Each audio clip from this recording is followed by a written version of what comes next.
Assalamualaikum warahmatullahi wabarakatuh. Berjumpa lagi dengan saya di channel YouTube saya Ensiklopedia Ahmad Fauzi. Channel yang menjelaskan berbagai hal yang berkaitan dengan analisis data, penelitian, penulisan ilmiah, biologi, dan berbagai pengetahuan lain yang mungkin dapat menambah pengetahuan atau meningkatkan keterampilan kalian. Di video sebelumnya, saya telah menjelaskan bagaimana caranya melakukan analisis one-way MANOVA menggunakan SPSS. Dan di video kali ini, kita akan belajar bagaimana caranya melakukan analisis one-way MANCOVA menggunakan SPSS. Namun, sebelum tutorial saya mulai, saya harap kalian semua telah menginstal SPSS. Dan saya juga berharap kalian mampu memahami tampilan umum SPSS dan tentunya mengoperasikan SPSS secara umum. Tidak perlu yang rumit-rumit, hanya menu yang umum-umum saja. Dan tujuan saya membuat video kali ini adalah agar kalian mampu menganalisis keterpenuhan asumsi sebelum uji one-way MANCOVA dilakukan. Kemudian, kalian juga mampu melakukan uji one-way MANCOVA dengan menggunakan SPSS, dan kalian mampu menentukan effect size-nya. Selain itu, saya harap kalian juga mampu melakukan analisis uji lanjut. Dan yang terakhir, saya harap kalian mampu melaporkan berbagai analisis yang telah kalian lakukan tersebut menggunakan format yang tepat dan lengkap. Lalu, apa itu uji one-way MANCOVA? Uji one-way MANCOVA dapat dianggap sebagai perluasan dari MANOVA yang dilengkapi dengan kovariat ataupun perluasan dari ANCOVA yang melibatkan beberapa variabel terikat. Oleh karena itu, uji one-way MANCOVA digunakan untuk menganalisis ada tidaknya perbedaan signifikan rata terkoreksi di antara dua kelompok atau lebih pada lebih dari satu variabel terikat. Jadinya sama dengan MANOVA, karena ini termasuk uji multivariat, maka variabel terikat kita lebih dari satu. Namun karena ini MANCOVA, maka juga sama dengan ANCOVA, yaitu adanya keberadaan variabel kovariat di data kita, atau kondisi awal, atau variabel perancu yang mungkin kita perkirakan mampu mempengaruhi capaian variabel terikat di dalam penelitian kita. Lalu sebetulnya apa itu kovariat? Bisa kalian lihat lagi di video saya yang menjelaskan bagaimana caranya melakukan analisis ANCOVA. Sebelum kita melakukan analisis MANCOVA, kita tentunya harus mengecek beberapa asumsi. Apakah data kita diperbolehkan melakukan analisis menggunakan uji ini atau tidak? Yang pertama, data kita memiliki variabel terikat. Di sini saya katakan beberapa variabel terikat karena variabel terikatnya harus lebih dari satu.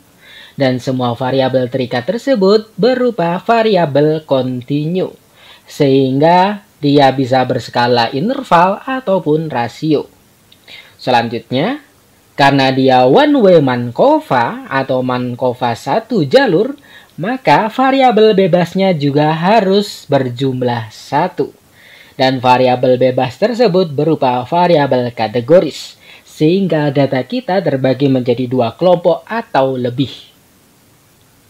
Selanjutnya, ciri lain dari MANCOVA adalah keberadaan satu atau beberapa kovariat. Yang tentunya kovariat ini juga harus dalam skala interval atau rasio, atau berupa variabel kontinu. Di sini bisa kita lihat, kovariat tidak hanya bisa berjumlah satu variabel, namun kita bisa melibatkan lebih dari satu variabel. Jadinya ketika kita melakukan penelitian pendidikan, bisa saja kondisi awal yang kita kumpulkan, yang kita posisikan sebagai kovariat, tidak hanya satu macam, namun bisa beberapa macam. Misalkan IQ, pengetahuan awal, literasi awal, atau sikap ilmiah awal.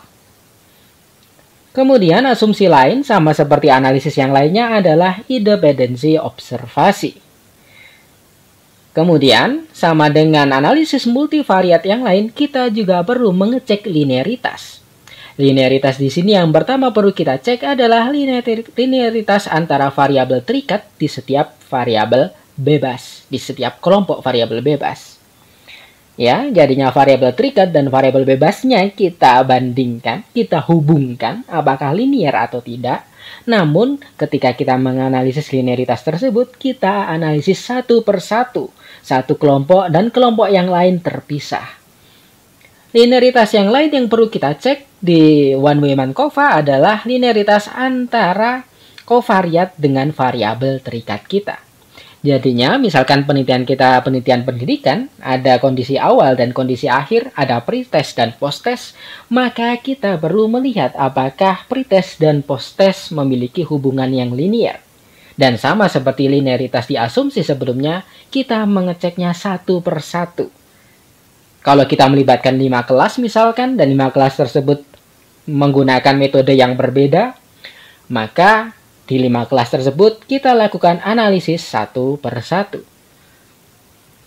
Dan masih ada asumsi yang lain, karena one-way-man-COVA adalah gabungan dari ANCOVA dan MANOVA, maka asumsinya pun banyak. Mohon maaf ya, di sini sebenarnya one-way-man-COVA, bukan ANOVA. Asumsi selanjutnya yang perlu kita cek adalah homogenitas kemiringan regresi di setiap variabel terikat. Asumsi ini juga kita temukan ketika kita melakukan ANCOVA. Kemudian, homogenitas varians dan covariance atau homogenitas matrix for covariant. Asumsi ini juga bisa kita temukan di MANOVA. Selanjutnya, tidak ada outlier yang signifikan, baik outlier univariat maupun multivariat. Kemudian, asumsi yang perlu kita cek adalah normalitas multivariat. Dua asumsi ini juga kita temukan ketika kita melakukan analisis MANOVA. Oke, sekarang waktunya kita melakukan praktik analisis MANCOVA menggunakan SPSS.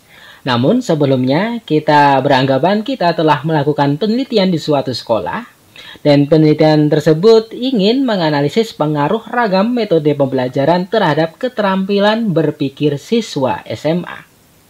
Nah, di sini kita melihat ada beberapa variabel.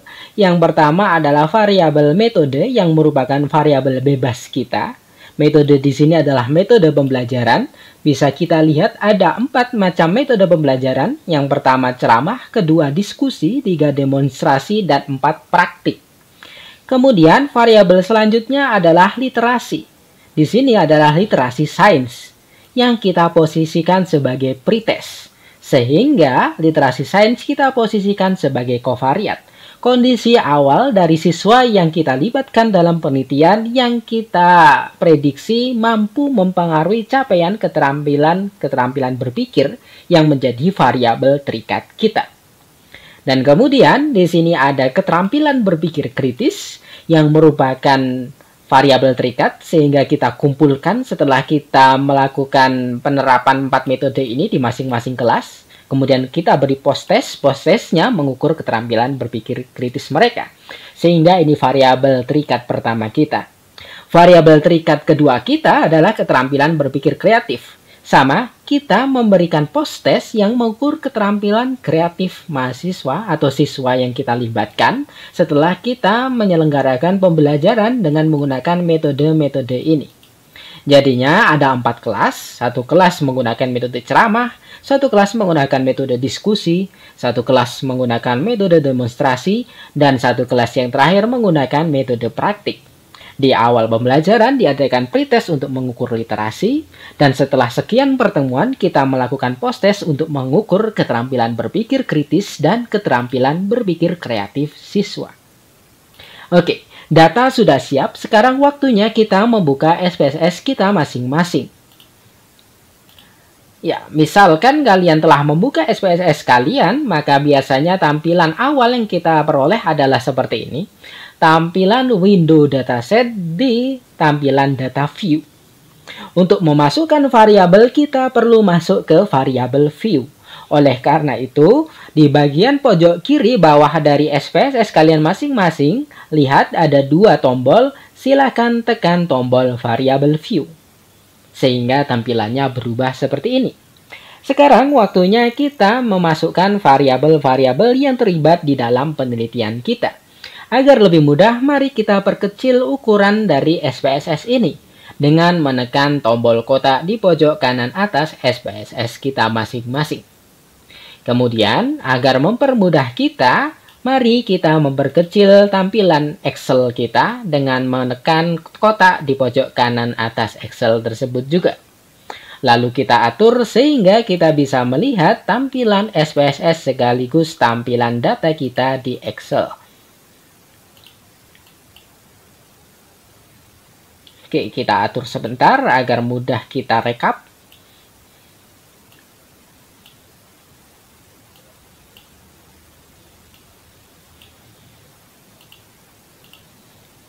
Oke. Di sini ada beberapa variabel sehingga kita perlu masukkan di kolom name di sini di SPSS kita.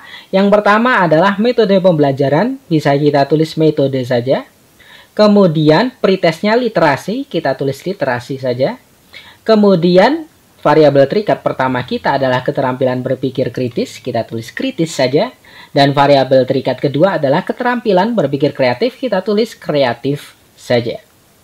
Sehingga di kolom name kita sudah menuliskan 4 variabel yang kita gunakan.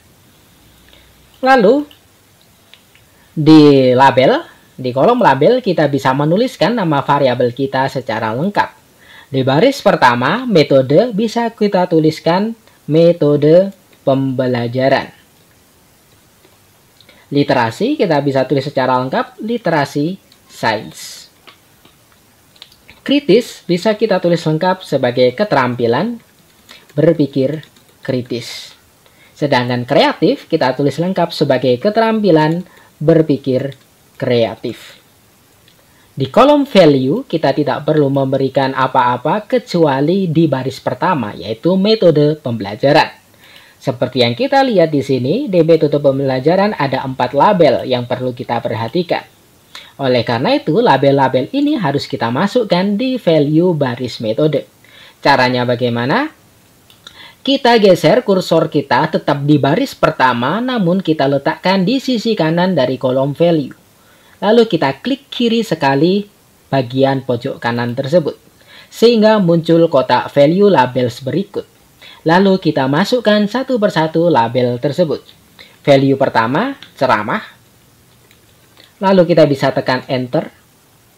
Value kedua, diskusi. Kita tekan enter lagi. Value ketiga, demonstrasi. Kita tekan enter lagi. Dan yang terakhir, value 4 adalah praktik. Praktik ya, karena kita menggunakan bahasa Indonesia yang baik, bukan praktek. Kemudian kita tekan OK.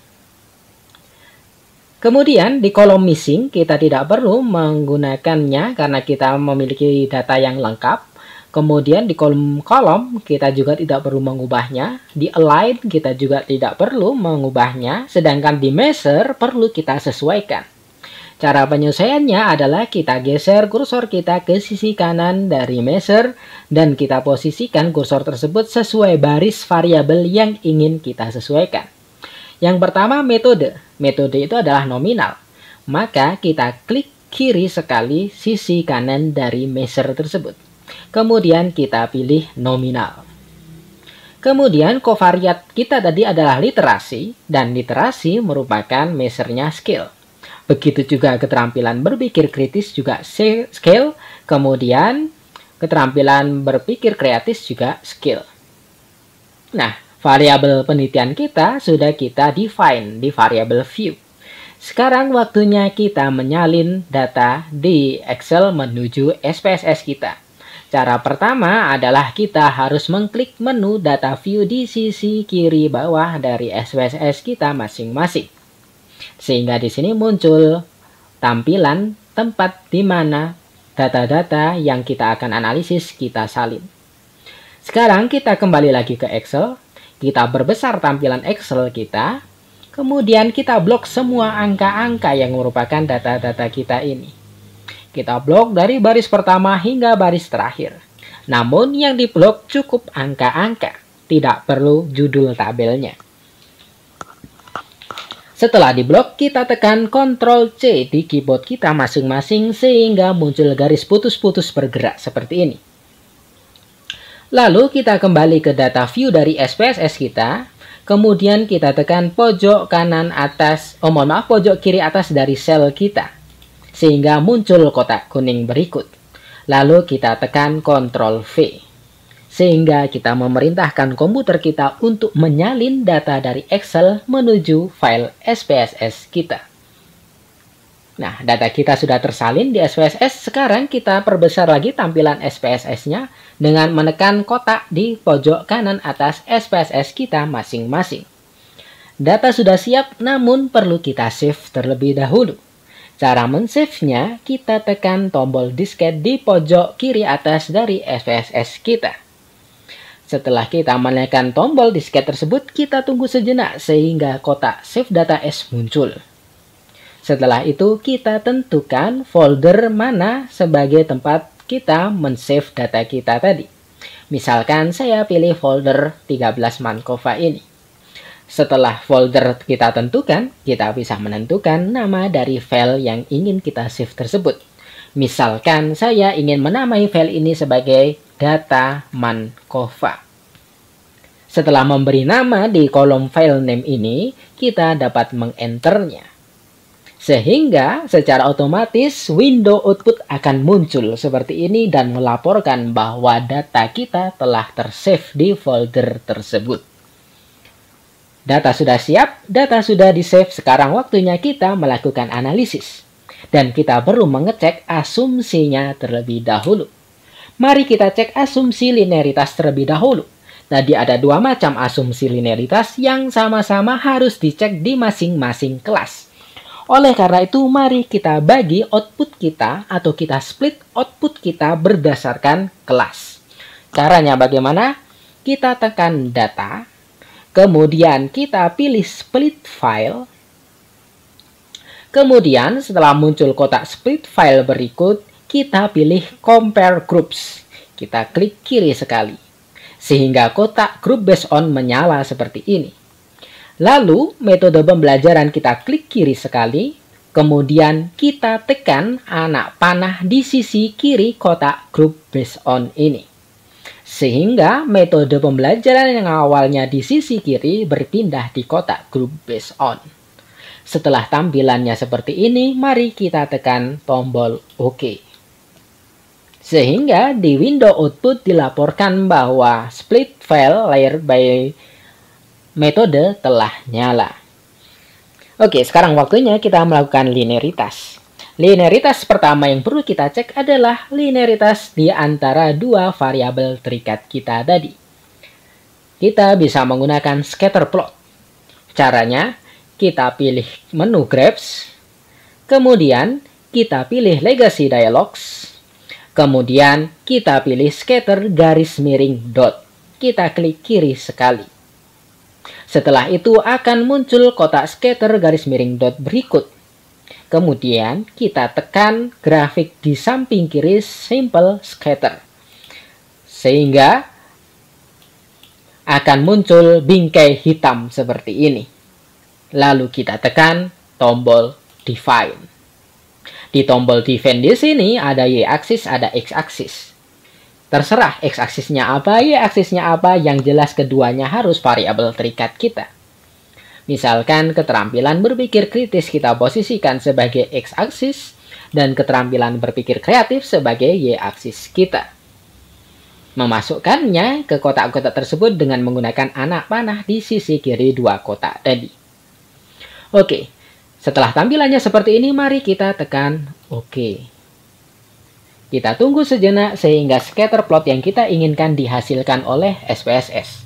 Dan prinsipnya sama dengan analisis di video sebelumnya. Bila ada kecenderungan membentuk garis lurus, maka linearitas terpenuhi. Namun, bila kecenderungan tersebut bukan garis lurus, melainkan melengkung ke atas maupun ke bawah, atau tidak beraturan, maka asumsi linearitas tidak terpenuhi. Nah, di sini kita lihat di scatter plot yang pertama ada kecenderungan garis lurus. Begitu pula di scatter plot yang lain. Bisa dicek masing-masing di outputnya masing-masing. Oke, linearitas pertama sudah kita lakukan. Sekarang linearitas kedua, yaitu linearitas antara variabel terikat dengan kovariat kita. Atau antara variabel terikat, yaitu keterampilan berpikir, dengan variabel kovariat, yaitu literasi sains. Caranya sama, kita tekan lagi menu Graph, kemudian kita pilih Legacy Dialogs, kemudian kita pilih Scatter garis miring dot. Lalu kita pilih Simple Scatter. Dan kita pilih Define lagi. Kita reset. Di bawah ada tombol reset. Sehingga kembali seperti semula. Nah, di sini X-aksis dan Y-aksisnya kita isi kovariat dengan variabel terikat kita. Karena ada dua variabel terikat, maka kita melakukan langkah ini sebanyak 2 kali. X-aksis kita isi sebagai kovariat kita. Y-aksis kita isi keterampilan berpikir kritis sebagai variabel terikat pertama kita terlebih dahulu. Lalu kita klik OK. Kita tunggu prosesnya dan akan kita lihat scatter plot yang dihasilkan. Dan bila scatter plot yang dihasilkan menunjukkan ada kecenderungan terbentuk garis lurus, maka kesimpulannya asumsi linearitas terpenuhi. Ini salah satu hasilnya bila kita lihat ada kecenderungan garis lurus tersebut, sehingga linearitas pun terpenuhi. Sekarang kita melakukan linearitas lagi untuk variabel terikat kedua kita. Kita tekan lagi Graph, kita pilih lagi Legacy Dialogs, dan kita pilih lagi Scatter garis miring dot. Kita pilih lagi Simple Scatter, kemudian kita tekan tombol Define. Di sini, Y-aksis kita ubah. Yang awalnya keterampilan berpikir kritis, kita kembalikan ke kotak sisi kiri dengan menekan tanda panah di sisi kiri Y-aksis.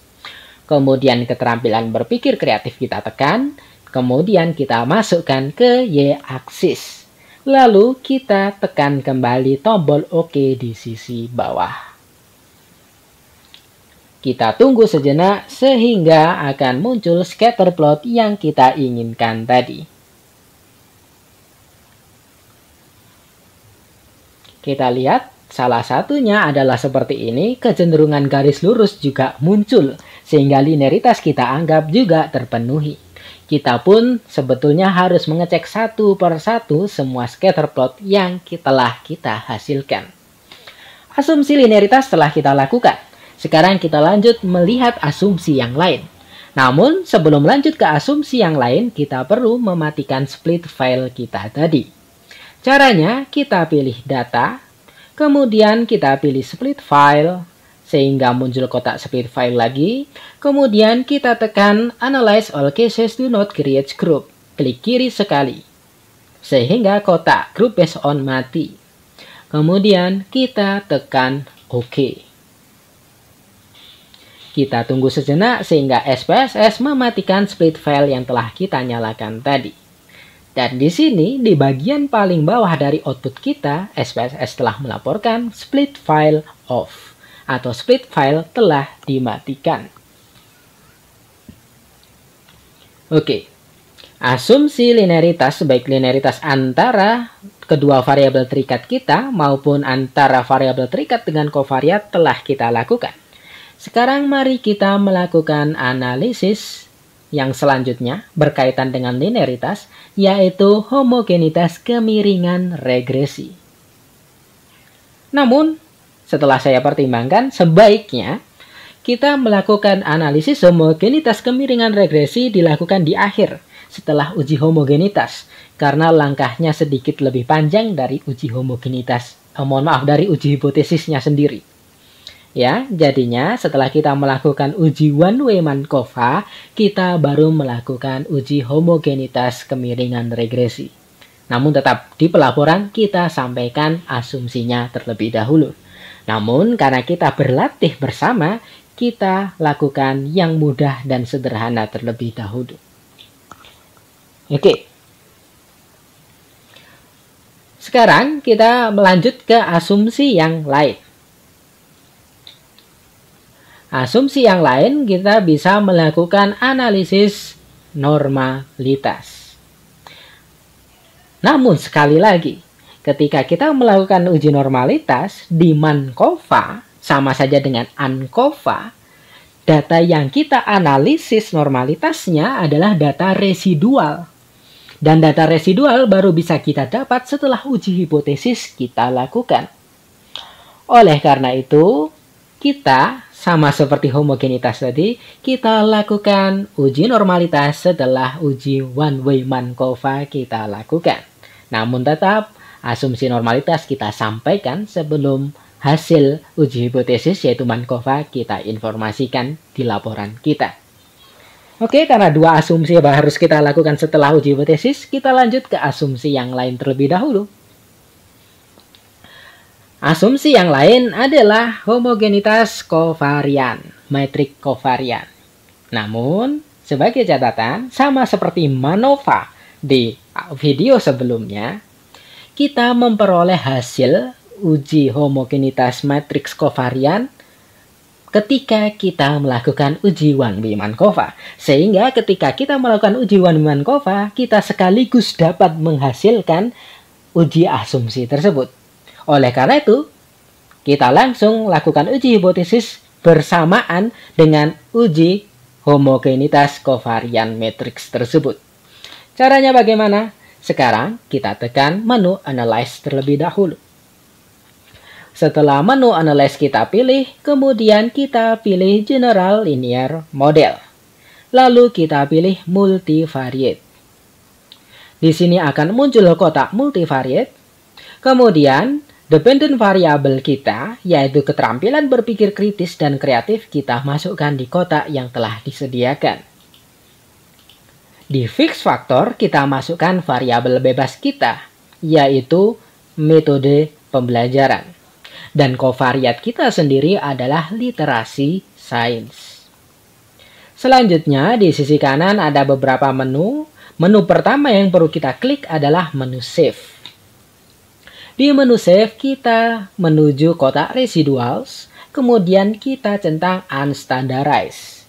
Tujuan kita melakukan langkah ini adalah agar mendapatkan data residu. Ya, data inilah yang nanti akan kita analisis normalitasnya. Kemudian kita tekan tombol Continue. Lalu kita pilih menu Option. Di menu Option ada kotak Estimate Marginal Means dan kotak Display. Sama seperti di video sebelumnya, saya ingatkan, bila kalian menggunakan SPSS versi 25 ke atas, Estimate Marginal Means ini berdiri sendiri, terpisah dengan menu Option. Sehingga di sisi kanan, kalian silakan mencari menu bertuliskan Estimate Marginal Means. Oke.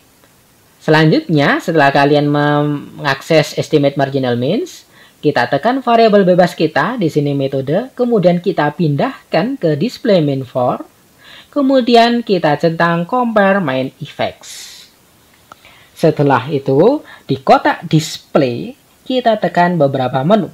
Yang pertama Descriptive Statistics, kemudian Estimates of Effect Size, kemudian Homogeneity Test. Nah, berbeda dengan Estimated Marginal Means, kotak display ini baik di versi 24 ke bawah maupun 25 ke atas sama-sama berada di menu Option. Tadi kita menyentang Homogeneity Test. Dengan menggunakan langkah ini, kita nanti akan memperoleh hasil uji asumsi homogenitas kovarian matriks. Setelah seperti ini, kita tekan tombol Continue. Lalu kita pilih OK.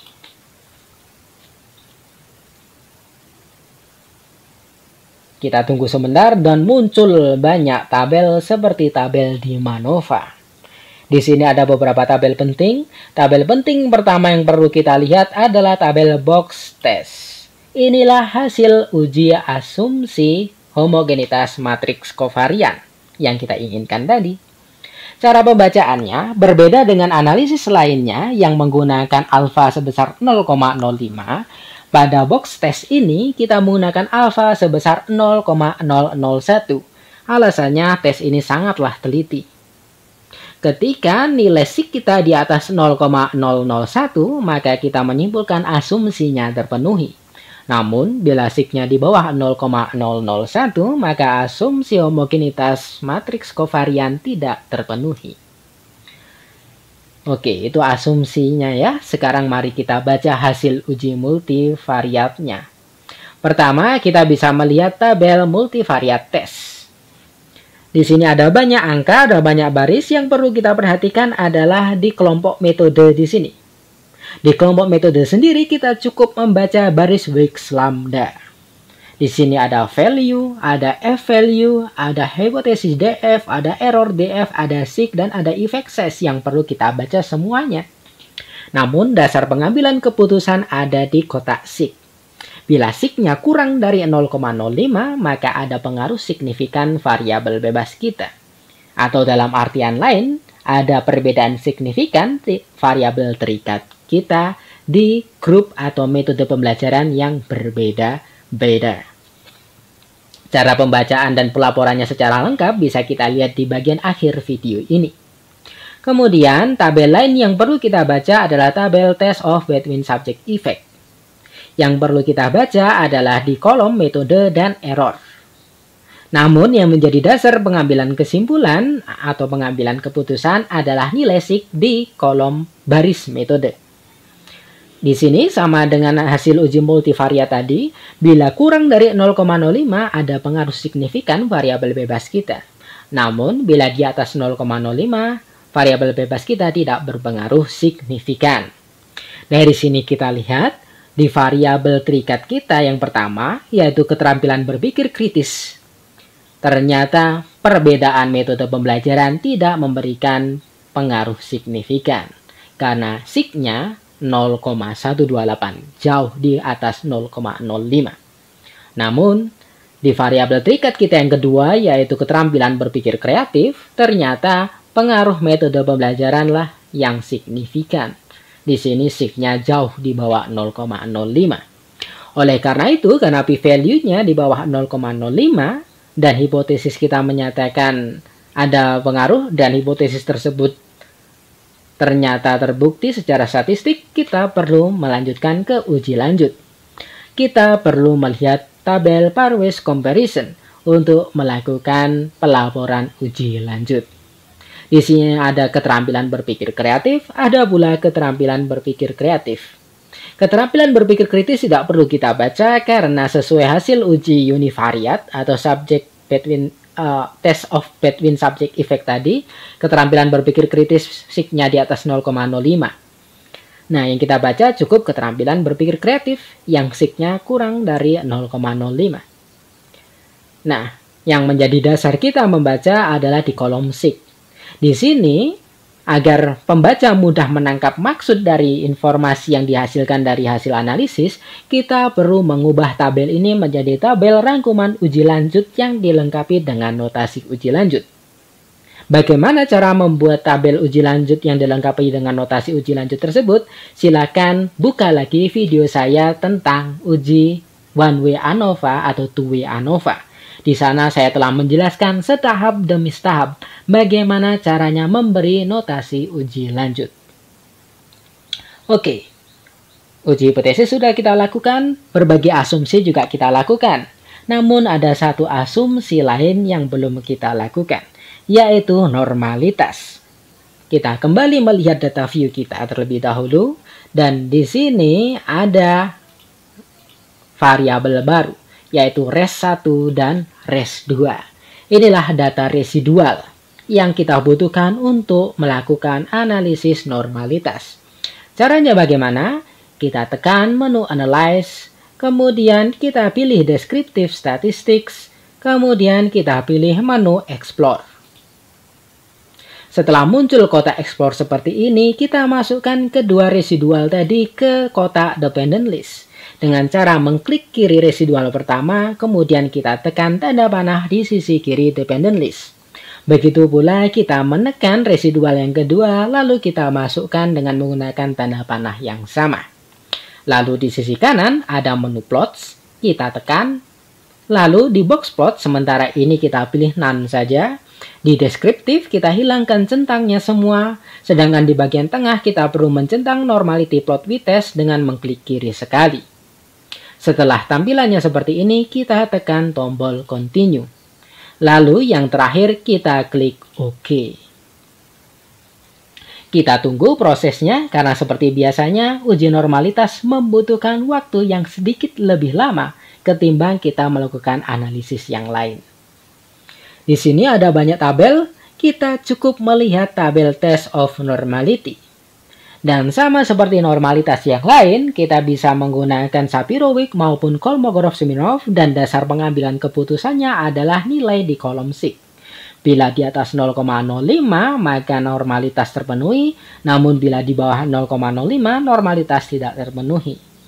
Sayangnya di sini bisa kita lihat baik berdasarkan Kolmogorov maupun Shapiro, ternyata asumsi normalitas tidak terpenuhi.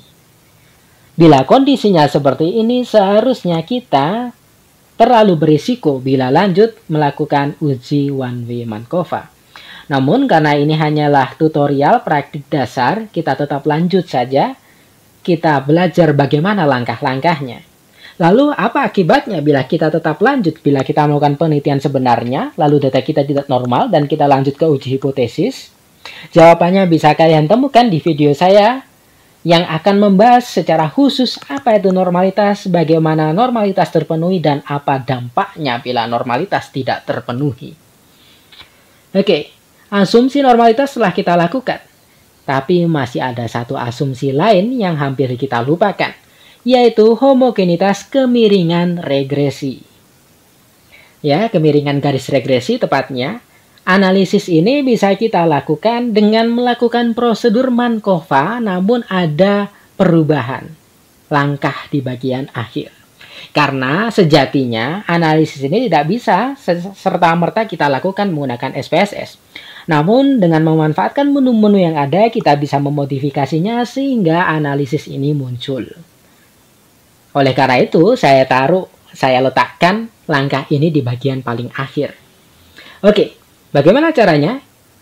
Yang pertama kita klik Analyze, kemudian kita pilih lagi General Linear Model lagi, kemudian kita pilih Multivariate lagi. Nah, kemudian di sini seperti tampilan tadi ya multivariate ya, agar kita mudah melakukannya, agar kita jelas melakukannya dari awal, kita tekan tombol Reset saja. Sehingga kembali seperti semula. Kembali lagi, di kotak dependent list kita masukkan variabel-variabel terikat kita, yaitu kritis dan kreatif. Di fixed factor kita masukkan variabel bebas kita, yaitu metode pembelajaran. Dan di covariate kita masukkan literasi sains sebagai variabel covariate kita. Sampai sini langkahnya sama dengan uji Markova. Nah, tapi yang perlu kita lakukan adalah kita perlu menekan menu model di sisi kanan. Setelah itu akan muncul kotak multivariate model. Setelah itu di specify model kita pilih custom. Setelah itu di bagian tengah ada bottom, type-nya kita ganti menjadi main effect ya. Di sini ada segitiga bawah, kita klik kiri sekali, kemudian kita pilih main effect. Setelah itu metode kita masukkan ke kotak model dengan mengklik panah ini. Literasi juga kita masukkan ke model dengan mengklik panah ini. Lalu bottomnya, type-nya kita ubah menjadi interaction. Setelah itu metode dan literasi kita blok semua. Kita bisa menggunakan bantuan shift atau control di keyboard kita masing-masing sehingga keduanya terblok secara bersamaan. Kemudian kita tekan tanda panah di bawah interaction. Kemudian setelah tampilannya seperti ini, kita tekan tombol continue. Lalu yang terakhir kita tekan OK. Di sini muncul banyak tabel lagi, namun yang kita baca hanyalah tabel ini. Tabel multivariate test, dan yang perlu kita lihat hanyalah nilai SIG dari baris yang paling bawah, baris metode bintang literasi. Yang perlu kita baca sama hanya di big lambdanya. Ya, di sini kita lihat berdasarkan hasilnya SIG-nya di atas 0,05.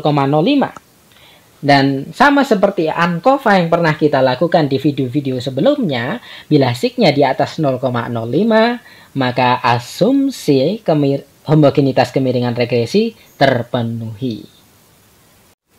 Oke, analisis telah kita lakukan. Sekarang waktunya kita melaporkan hasil analisis yang telah kita lakukan tadi.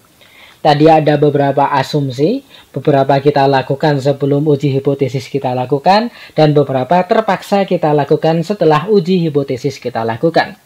Namun, di pelaporan kita harus menginformasikan asumsi-asumsinya terlebih dahulu.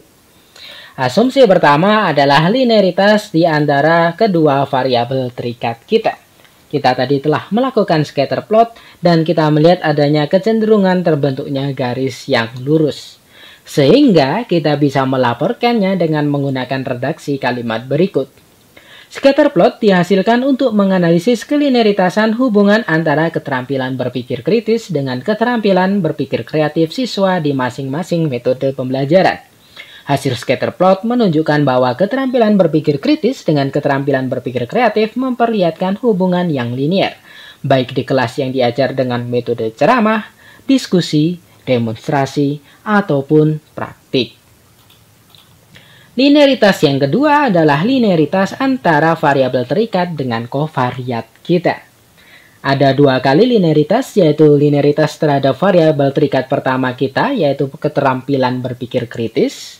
Linearitas yang kedua terhadap variabel terikat kedua kita, yaitu keterampilan berpikir kreatif. Kita baca terlebih dahulu linearitas yang pertama. Bisa menggunakan kalimat seperti ini. Scatter plot dihasilkan untuk menganalisis kelinearitasan hubungan antara literasi sains awal dengan keterampilan berpikir kritis siswa setelah memperoleh pembelajaran dengan metode pembelajaran tertentu. Hasil scatter plot menunjukkan bahwa literasi sains awal dengan keterampilan berpikir kritis memperlihatkan hubungan yang linier, baik di kelas yang diajar dengan metode ceramah, diskusi, demonstrasi, ataupun praktik. Sekarang kita baca linearitas yang terakhir, yaitu antara kovariat dengan variabel terikat kedua kita. Scatter plot yang dihasilkan untuk menganalisis kelinearitasan hubungan antara literasi sains awal dengan keterampilan berpikir kreatif siswa setelah memperoleh pembelajaran dengan metode pembelajaran tertentu. Hasil scatter plot menunjukkan bahwa literasi sains awal dengan keterampilan berpikir kreatif memperlihatkan hubungan yang linier, baik di kelas dengan metode ceramah, diskusi, demonstrasi, ataupun praktik. Dua linearitas telah kita baca. Sekarang kita baca asumsi selanjutnya, yaitu homogenitas matriks covariance. Kita menggunakan hasil uji box, dan kita bisa membacanya menggunakan redaksi kalimat berikut. Nilai box M yang dihasilkan adalah sebesar 16,359 dalam kurung p-value-nya 0,076. Dengan demikian, matriks kovarian antar kelompok diasumsikan sama.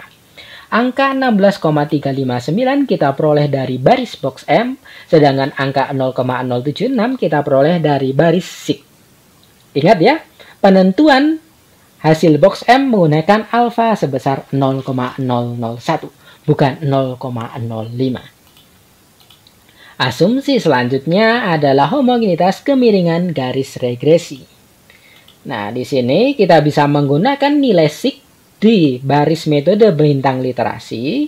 Kemudian kita lihat di kolom SIG-nya, bila di atas 0,05 kita laporkan bahwa asumsi kemiringan garis regresi homogen atau terpenuhi.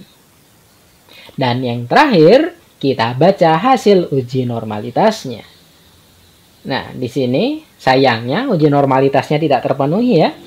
Uji Shapiro-Wilk dilakukan untuk menganalisis kenormalan residual data keterampilan berpikir kreatif dan keterampilan berpikir kreatif. Hasil analisis tersebut menginformasikan bahwa residual data keterampilan berpikir kritis maupun kreatif tidak terdistribusi normal. Kita sampaikan DF-nya, kita sampaikan W value-nya atau angka W-nya, kemudian kita sampaikan juga nilai SIG-nya atau P-value-nya. Nah, Markova ini merupakan salah satu analisis yang membutuhkan banyak sekali uji hipotesis. Oleh karena itu, seringkali peneliti tidak mampu menyediakan data yang dapat terpenuhi seluruh asumsinya sebelum uji Markova-nya dilakukan. Oleh karena itu, kita mungkin jarang menemukan analisis yang menggunakan Markova bilang dibandingkan dengan analisis yang lain. Sama seperti di tutorial kali ini, asumsi-asumsi yang lain berhasil kita penuhi, namun sayangnya ada satu asumsi yang gagal kita penuhi. Dan ada kalanya juga normalitas terpenuhi, tapi belum tentu asumsi yang lain tidak terpenuhi. Oke, asumsi-asumsi telah kita baca, sekarang waktunya kita membaca hasil uji hipotesis kita. Kita baca dulu tabel multivariat tes. Kita bisa menggunakan redaksi kalimat ini. Hasil uji multivariat menginformasikan terdapat perbedaan signifikan keterampilan berpikir siswa yang mendapatkan metode pembelajaran yang berbeda setelah mengontrol literasi awal mereka. Nah, di sini ada perbedaan dengan cara pembacaan hasil uji Markova ya. Jadinya di sini kita tekankan ada kata-kata setelah mengontrol literasi awal mereka. Karena kita melibatkan kovariat berupa literasi awal. Kemudian kita sampaikan angka-angka pentingnya, F-nya kita meringkan, kemudian di dalam kurung ada DF pertama, yaitu DF hipotesis sebesar 6. Kemudian DF kedua, yaitu DF error sebesar 148. Kemudian F value-nya sendiri adalah sebesar 103,905. Selanjutnya P value-nya kurang dari 0,001. Ingat, tidak boleh sama dengan 0 ya. Kemudian nilai Wix lambdanya sebesar 0,037. Kemudian effect size-nya menggunakan partial eta square sebesar 0,808. Multivariat testnya yang sudah kita baca. Sekarang kita baca tabel selanjutnya yaitu Test of Between Subject Effect. Kita dasarkan pada baris metode dan error. Ya, di sini bisa kita baca. Selanjutnya, hasil univariat menunjukkan bahwa perbedaan metode pembelajaran tidak menyebabkan perbedaan signifikan pada keterampilan berpikir kritis. Dalam kurung F3,75, itu adalah DF pertama dan DF kedua, sama dengan 1,953, kita lihat di kolom F value-nya. P-nya sama dengan 0,128, kita peroleh dari kolom 6. Kemudian partial eta square-nya atau effect size-nya sebesar 0,072. Kita peroleh di kolom partial eta square yang berada di sisi kanan. Namun menyebabkan perbedaan signifikan pada keterampilan berpikir kreatif siswa. Kita sampaikan angka-angka itu tadi. Jadinya di sini kita lihat metode pembelajaran berpengaruh signifikan terhadap kreatif namun tidak pada kritis. Sehingga yang perlu dilakukan uji lanjut hanyalah keterampilan berpikir kreatif. Dalam membaca uji lanjut, kita membutuhkan tabel pairwise comparison dan kita juga membutuhkan bantuan tabel deskriptif statistik. Karena kita perlu membuat tabel rangkuman uji lanjut yang ramah terhadap pembaca kita sehingga pembaca dengan mudah memahami informasi dari analisis yang telah kita lakukan. Nah, contoh tabelnya bisa seperti ini. Ada kolom metode, ada 4 macam metode ya. Kemudian ada rata dan standar deviasi. Metodenya sudah kita urutkan dari rata yang terendah hingga tertinggi. Kemudian ada notasi uji lanjutnya. Di sini kita menggunakan BNT. Nah, rata dan standar deviasi kita peroleh dari tabel deskriptif statistics. Sedangkan notasi BNT kita tentukan berdasarkan nilai SIG dari kolom SIG yang ada di tabel pairwise comparison ini. Nah, bagaimana caranya memberi notasi A hingga D? Mengapa notasinya seperti ini? Kalian bisa melihatnya, kalian bisa mempelajarinya, dan kalian bisa mengetahui cara menggunakan atau menuliskan notasi ini di video saya yang menjelaskan bagaimana melakukan analisis one way dan two way ANOVA. Di sana saya telah menjelaskan setahap demi setahap bagaimana menyusun tabel rangkuman uji lanjut ini. Demikian video kali ini, kita telah membahas satu lagi uji multivariat namun melibatkan kovariat. yaitu Markova. Di video selanjutnya kita akan lanjut ke analisis yang lain, yaitu repeated measures. Bagaimana caranya melakukan analisis itu dan mengapa kita perlu mempelajarinya, kita lihat di video yang selanjutnya. Terima kasih atas perhatiannya. Mohon maaf bila ada kesalahan. Assalamualaikum warahmatullahi wabarakatuh.